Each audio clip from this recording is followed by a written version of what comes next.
এই দেখো বন্ধু, আজকে আমি ধোকার রান্না করব। তার জন্য ছোলা ডাল ভিজিয়েছিলাম কালকে রাত্রিবেলা। এর মধ্যে কাঁচা লঙ্কা, রসুন আর আদা দিয়ে ডালটাকে বেটে নিয়েছি। এবার আমি এগুলোকে ধোকার রান্নার মতো করে আগে বড় দেখে একটা গামলা বসাবো। গামলার মধ্যে এগুলোকে সব দলা দলা করে ফুটাবো। এই দেখো আমি জলটা বসিয়ে দিয়েছি। আরও কিছুটা আমি জল দেব। এর মধ্যে জলটা একটু ফুটবে, তারপরে আমি এর মধ্যে বড়াটাকে লবণ হলুদ দিয়ে মাখবো।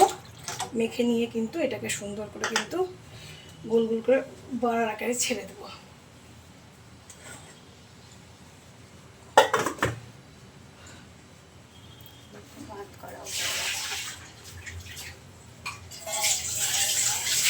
ঢাললাম।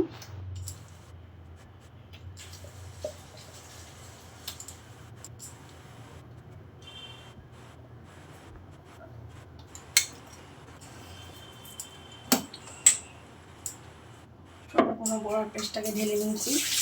এবার এর মধ্যে একে একে লবণ হলুদ স্বাদ অনুযায়ী দিব।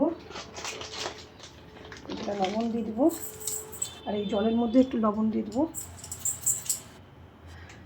লবণ দিলাম, এই যে হলুদ দিচ্ছি, আর স্বাদ অনুযায়ী একটু আমি মিষ্টি দেবো। তবে বড়াগুলো সেদ্ধ হওয়ার পর যখন ভাজার পরে এর মধ্যে লবণ মিষ্টি ঢুকে গেলে টেস্টি অনেক একটু লাগবে। আর যদি মনে করো যে প্রচণ্ড নরম হয়ে গেছে, তাহলে কিন্তু অপশন হিসাবে আমরা একটু ময়দা বা আটা দিতেই পারি। তো আমার যেহেতু একটু নরম হয়েছে, তাই আমি একটু ময়দার মধ্যে মিক্সড করে নেব। ঠিক আছে বন্ধুরা, আমি একটু অল্পই দেবে, কিন্তু বেশি দেবে না। অল্প ময়দা একটু এর মধ্যে মিক্সড করে দেবো।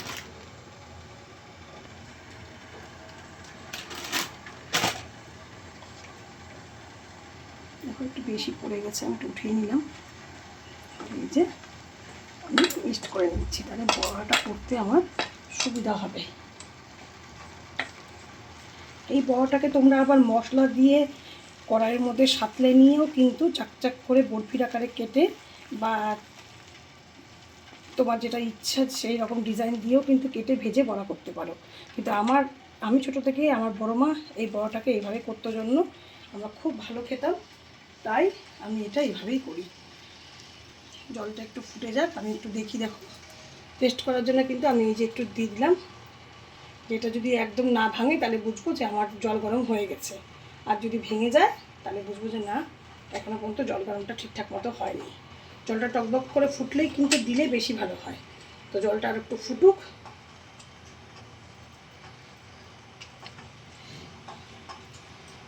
একটু আজকে তো নিয়ে আমি শনিবার, বুঝতেই পারছো।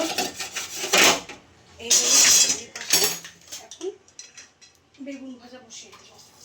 কাপড় ভাজা, বেগুন ভাজা এগুলো করে নেব, তারপরে আমি বড়ার ঝোলটা করবো। বন্ধুরা দেখো, আমি আবার কড়াই বসিয়ে দিয়েছি। এখানে আমি বেগুন ভাজা করবো, পাপড় ভাজা করবো। আমি যেহেতু শনিবার, তাই সব রকম ভাজা দিয়েই খাবো, আর একটু ঝোল করবো। তো পাপড় ভাজাটা করার জন্য আমাকে একটু তেল দিয়ে দিতে হবে কড়াইতে।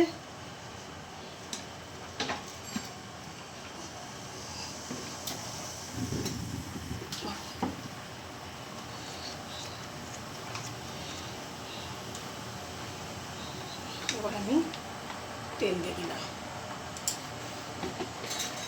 পাঁপড়গুলোও ভেজে নেব, আর সাথে সাথে বেগুনটাও ভেজে নেব।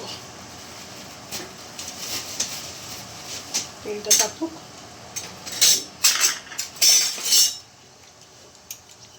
এটা দেখো এখনো পর্যন্ত কিন্তু ভালো করে জলটা ফোটেনি, তার জন্য কিন্তু এগুলো সব ভেসে উঠেছে। এটা ঠিকঠাক মতো এখনো হয়নি, আর একটু সময় দিতে হবে। জলটা আর একটু গরম হোক। এই দিকে তেলটা কতগুলো গরম হয়ে যায়। এই যে বন্ধুরা, আমার জলটা বক করে ফুটছে দেখো। এবার আমি দিয়ে দিলাম বড়ার করার জন্য এরকম করে।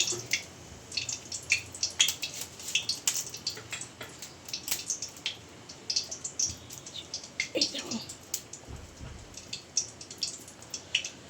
গামলা যদি অনেক বড় হয় তাহলে তুমি বেশি দিতে পারবা, যদি গামলা ছোট হয় তাহলে অল্প করে দিয়ে তোমাকে দুইবারে কিন্তু এগুলোকে সব বড়ার আকারে গোল গোল করে ছেড়ে দিতে হবে। এগুলো হোক,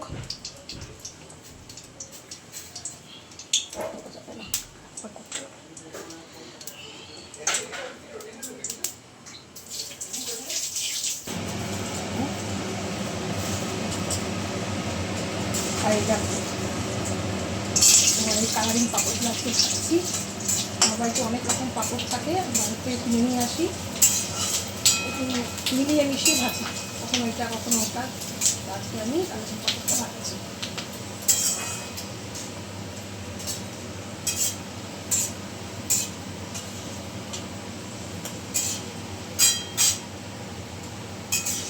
বড় ঘরটা দিচ্ছি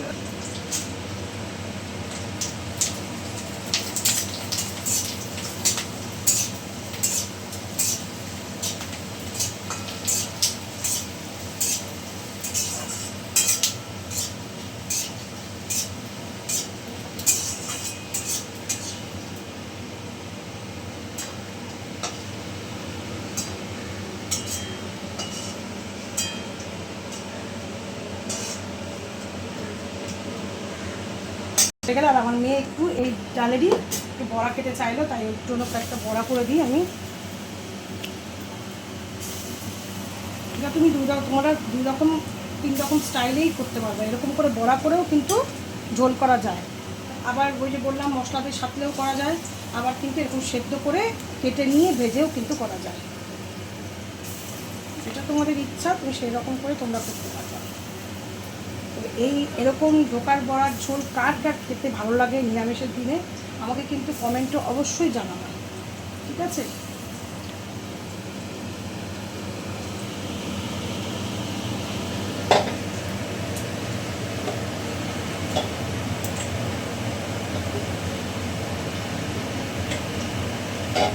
স্টাইলে 2 দিকে 2 রকম স্টাইলে কিন্তু বড়া তৈরি হচ্ছে। একদিকে শুধুই ভেজে ঝোলে দেওয়া যাবে, একদিকে কিন্তু সেদ্ধ করে সেটাকে কেটে ভেজে তারপরে কিন্তু করা যাবে। পদ্ধতি কে কোন পদ্ধতি অ্যাপ্লাই করো বড়া ঢোকার বড়া ঝোল করার জন্য, কে কোন পদ্ধতি অ্যাপ্লাই করো আমাকে কিন্তু অবশ্যই কমেন্টে জানাবে।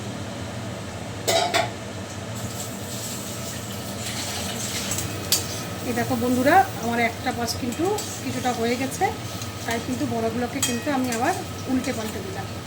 আর একটা পাশটা আবার হবে, ওলে করে বড়াগুলোকে যদি আমি ঝোলের বড়া করতে চাই তাহলে একটু নরম করে ভাজবো, আর যদি মুখে বড়া খেতে চাই মানে শুধু ভাতের সঙ্গে বড়া ভাজা খেতে চাই তাহলে কিন্তু একটু বেশি ভালো করে ভাজতে হবে। তো আমার বড়া ভাজাটা আবার হোক।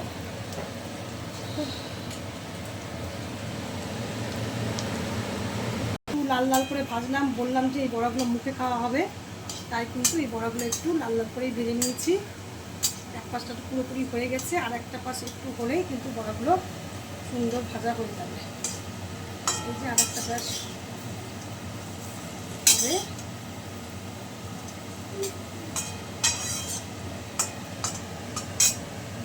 বন্ধুরা আমার বড়া ভাজাগুলো হয়ে গেছে সব, এবার কিন্তু আমি তুলে নিচ্ছি।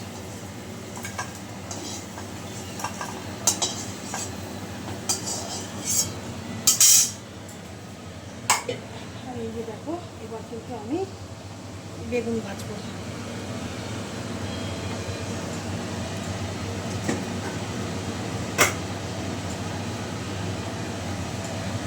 আর দেখো এদিকে কিন্তু আমার এই বড়ার ঝোলটা কিন্তু হচ্ছে। বড়ার ঝোলটা কেন হচ্ছে বন্ধুরা, স্টেপ হয়ে গেল। একদিকে বড়ার যে তৈরি করব তার যে মানে সেদ্ধটা সেটা হচ্ছে।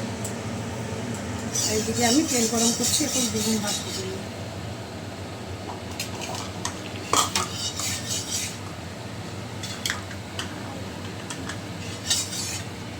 তেল গরম হয়ে গেছে, এবার আমি এটা করে বেগুনগুলোকে ছেড়ে দেবো। বেগুনটা ভাজা হবে। শনিবারে নিরামিষ খাওয়ার তো একটু বেগুন ভাজা গরম গরম ভাতে একটু লঙ্কা ঘি দিয়ে খেয়ে দেখো বন্ধুরা, এটা কিন্তু যথেষ্ট ভালো লাগে।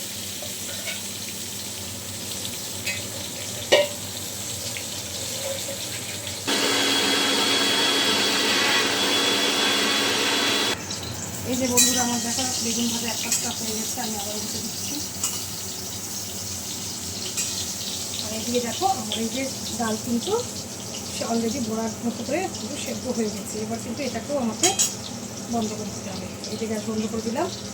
এবার এতে ঠান্ডা হোক, আমি একটা একটা করে একটা বাটির মধ্যে নিয়ে নেবো। ঠান্ডা হোক, তারপরে এক এক করে আমি চাকু দিয়ে বা খুন্তির আকারে খুন্তির সাহায্যে কেটে দেবো। আগে আমি এগুলোকে একটু বের করে নিই। দেখো এই যে আমার 1 2 3 4 5টা দেখো গোল গোল বড়ার মতো করে হয়ে গেছে সেদ্ধটা। এখন আমি এটাকে রাখি একটু ঠান্ডা হবে।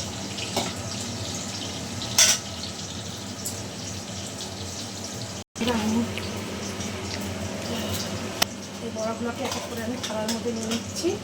থালার মধ্যে নিয়ে আমি চাকুর সাহায্যে কেটে দিচ্ছি।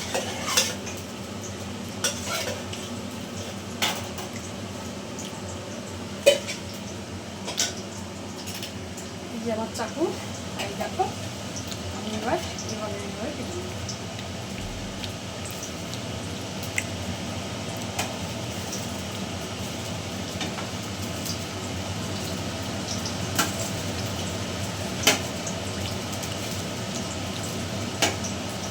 সব কাটা হয়ে গেল।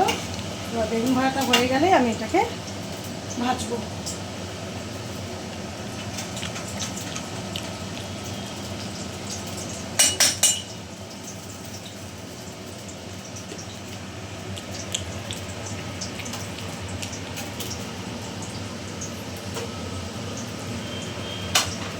কিন্তু অলরেডি হয়ে গেছে।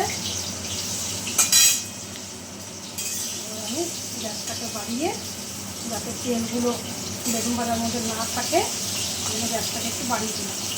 এইভাবে তোমরাও কিন্তু করে দেখো, তেল কিন্তু অনেক কম থাকে। এই যে লাস্টের দিকে যখন তোমরা যে কোনো জিনিস তুলতে যাবা, গ্যাসটাকে অবশ্যই আমার মতো করে বাড়িয়ে দিও। তো নিশ্চয়ই এই টিপসটা তোমরা সবাই কম বেশি জানো, তবুও বলে দিলাম একবার, যদি কেউ না জেনে থাকো তাহলে এই যে গ্যাসটাকে বাড়িয়ে নিয়েছি। দেখো তেলগুলো কিন্তু অনেকটাই কিন্তু নেমে যাচ্ছে। দেখো আমি একটা করে বেগুন ভাজাগুলো তুলে নিচ্ছি, রাখলাম। আর এই তেলের মধ্যে আমি আবার একটু বেশি করে তেল দিয়ে দিই বড়াগুলোকে ভাজার জন্য। দেখো তেল দিয়ে দিচ্ছি আবার।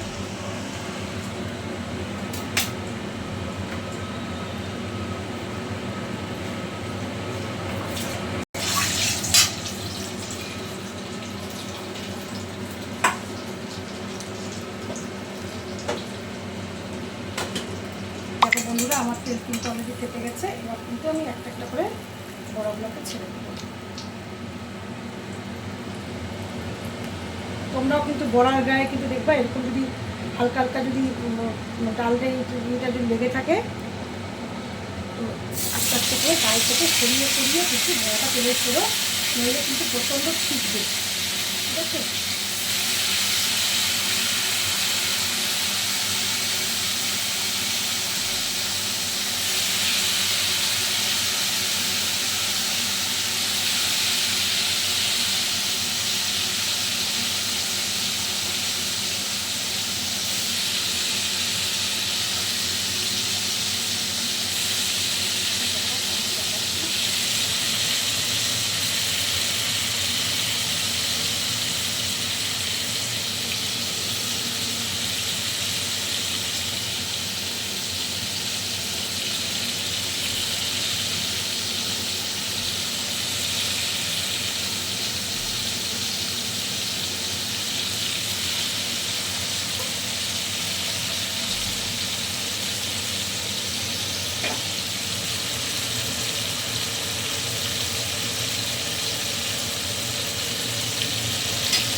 বন্ধুরা আমার বড়া কিন্তু ভাজা হচ্ছে, আমি কিন্তু মাঝখানে এক পাশটা একটু পাল্টে দিচ্ছিলাম।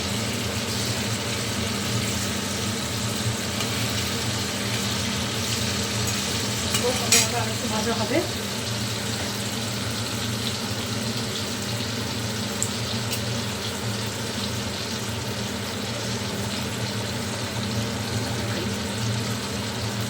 বন্ধুরা আমি আবার ওই পাশটা একটু পাল্টে দিচ্ছি, একটু ভাজা হবে বড়াটা।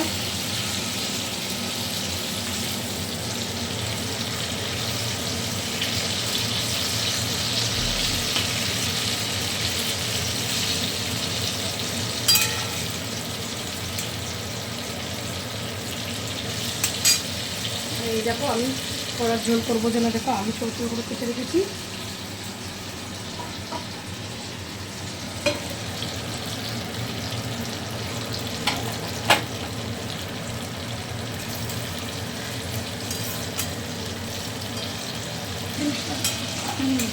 এই দেখো বন্ধুরা এবার কিন্তু আমি তুলে দিচ্ছি, এটা ঝোলে দেবো সেই জন্য খুব বেশি করে বেশি লাল করে ভাজলাম না।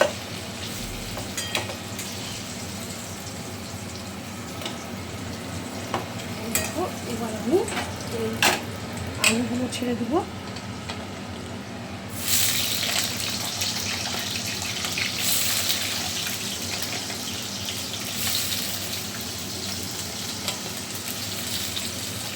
এই যে দুটো তেজপাতা দিলাম,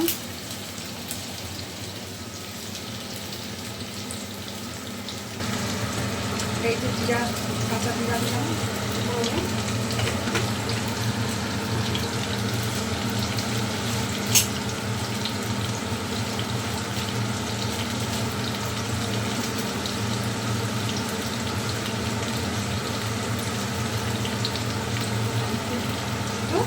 শুকনো লঙ্কা দিচ্ছি, দিলাম শুকনো লঙ্কা, আর লবণ, স্বাদ অনুযায়ী লবণ,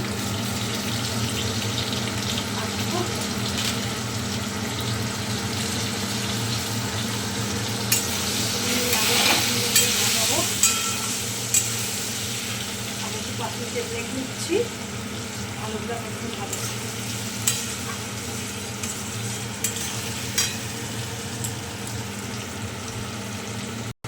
আর একটা টিপস তোমাদেরকে বলছি, যদি তেলের মধ্যে যদি এরকম করে রান্না হওয়ার আগে যদি ভাজতে ভাজতে যদি একটু চিনি দিয়ে দাও না, তাহলে দেখবা ঝোলের রং কিন্তু খুব সুন্দর লাল চকচকে হবে। তো এই টিপসটা তোমরা থেকে জানো, আমাকে জানিও। আর যদি কেউ না জেনে থাকো তাহলে তবে এই টিপসটা অ্যাপ্লাই করো, দেখবা ঝোলের রঙের কালার খুব সুন্দর হয়। আমার আলুটা ভাজা হচ্ছে, আর একটু হোক আলু ভাজাটা। দেখো বন্ধুরা আমার আলু কিন্তু অলমোস্ট ভাজা হয়ে গেছে। এবার আমি এক এক করে মশলাগুলো দিয়ে দেবো। যেমন আমি জিরে খুব কম আমি বাটি, সবসময় জিরেটাকে বেশিরভাগই গুঁড়ো দিয়েই আমি রান্না করি। এই যে দিলাম জিরের গুঁড়ো। এবার দিব একটু কালার আসার জন্য কাশ্মীরি লঙ্কার গুঁড়ো, একটু অল্পই দিলাম, একটু সামান্য। আর দেব আমি হচ্ছে ধনে গুঁড়ো,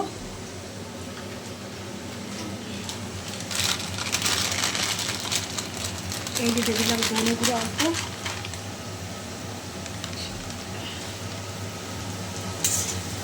আর দেবো আমি আদা পেস্ট,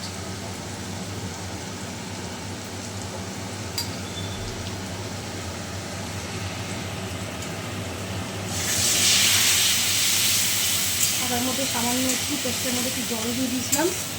একবারে দেখো আমি এটা সম্বরাটা নয়, এটা আমি সাতলানোর জন্য দিয়ে দিলাম। এবার একটু মশলাটা সুন্দর করে কষুক, তারপরে আমি এর মধ্যে পরিমাণ মতো জল ঢেলে দেবো।